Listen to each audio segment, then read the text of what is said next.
Hello, it is Friday night. It is the end of a long week in which many things have happened, good and bad, but I am feeling quite positive, pretty tired. I I drove home feeling really positive because I felt I'd achieved a lot and I've helped to move some things on at work and I was feeling really elated and singing away in the car. And then suddenly I just got a panic about something that I'd written in an email and being really excited and positive just suddenly started to feel this sort of crumbling sense of oh no, oh no, oh no.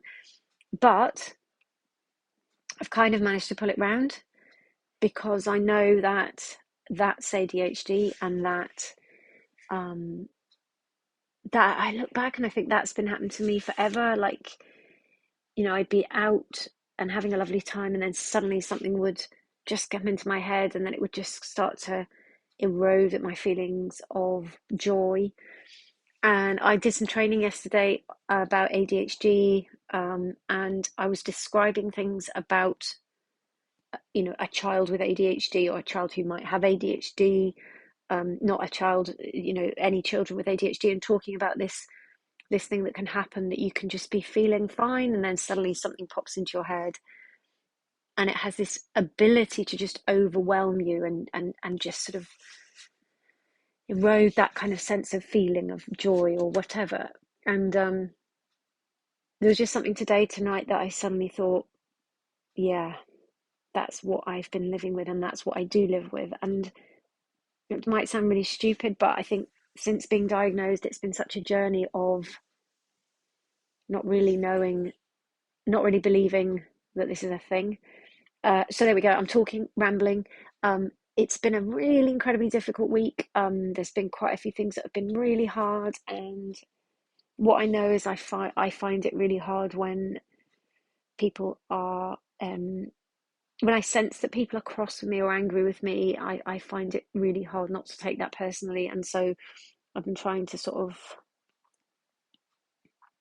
realize that that's what I do. A few lovely things have happened with kids. The Midsummer Night's Dream project, it hasn't really got anywhere yet, apart from a child's written a song, people's written a song already, which is just astonishing. And just a few just massive wins at work that I can't talk about because they're tiny, tiny, stupid things. But I think it's the relational stuff again, and just seeing that things have made a difference and having a few allies who have helped me to kind of realize that that really does matter, even though sometimes I think in schools, because we're so busy and pressured, that sometimes you might feel like you're the only one that feels it. And it's not true. There are other people that just really understand and get the relational stuff and realize that it's things that matter. The things that matter aren't always the things that the system values. Um, I'm still annoyed about the email, but I'm trying to put that to one side. I'm just going to say, though, it's my blooming date blindness again, which is a thing. It's a thing with ADHD that I cannot write an email without getting a date wrong. And even though I check it, and it's just the most bizarre thing. And I call it date blindness, which sounds really dodgy, but actually it's just that I can't get dates right when I write stuff. So that's that. And yeah, I'm feeling kind of full of energy tonight. And I'm hoping that tomorrow is not going to be that when I just hit the floor. But you know what? If it is, it's a Saturday. Sunday, we're going to get Daisy from university. Yeah, she's coming home. And the most gorgeous thing is that my son Rufus has sat higher today. And I'm just so incredibly proud of him. And that's the thing I'm the proudest of. But this morning, what was lovely was that I was working with, in school, and they were doing their chemistry exam, and I was just like, just so, just so feeling for them going into it. And then I had this sense of my son in another school doing it, and it was just lovely. And I hope they've all. I'm so glad they've got this opportunity to do these exams. I don't know that I think exams are the best thing in the world, uh, but they've had a chance to try them and they've done it and they've survived. They've got through this awful, awful time, and they're just fabulous young people, just fabulous. And I absolutely adore teaching and working with young people and their families, and I just adore it.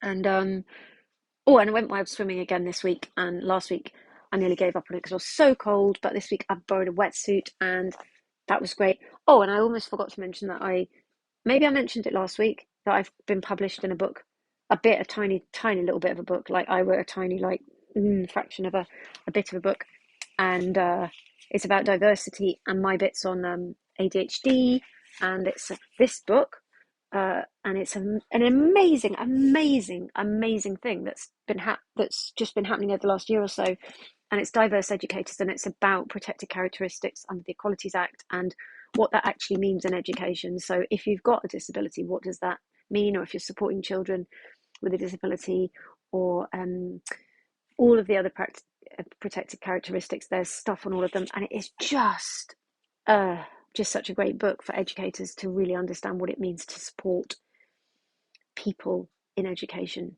who have protected characteristics. So I'm pretty proud of having written a little bit. And what was just lovely was that a colleague actually said that she was proud of me, and that's doesn't happen very often. You do all this stuff, and then you go into work, and it's like no one recognizes the stuff that you do out of work. So I feel like yeah, it's just there we go.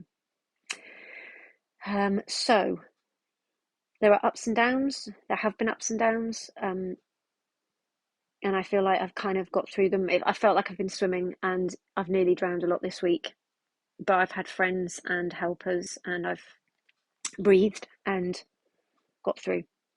And it's kind of a swimming song type week. So I always think of Kate and Anna McGarrigle's song, which I just adore. So Durdle Door, Cold Water, Friends, Swimming in the Sea, and we used to sing at the top of our voices. Me and my brother, anyone else that was there, we would sing the swimming song by Kate and Anna McGarrigle. And my boy Rufus, of course, is named partly after Rufus Wainwright, who is just a legend, and obviously son of the late and great Kate McGarrigle. And so I'm going to end with this summer I went swimming, this summer I might have drowned, but I held my breath and I kicked my feet and I moved my arms around, moved my arms around. This summer I swam in a public place and a reservoir to boot. At the latter I was informal, at the former I wore my suit, I wore my swimming suit. This summer I did swan dives and dog dives for you all.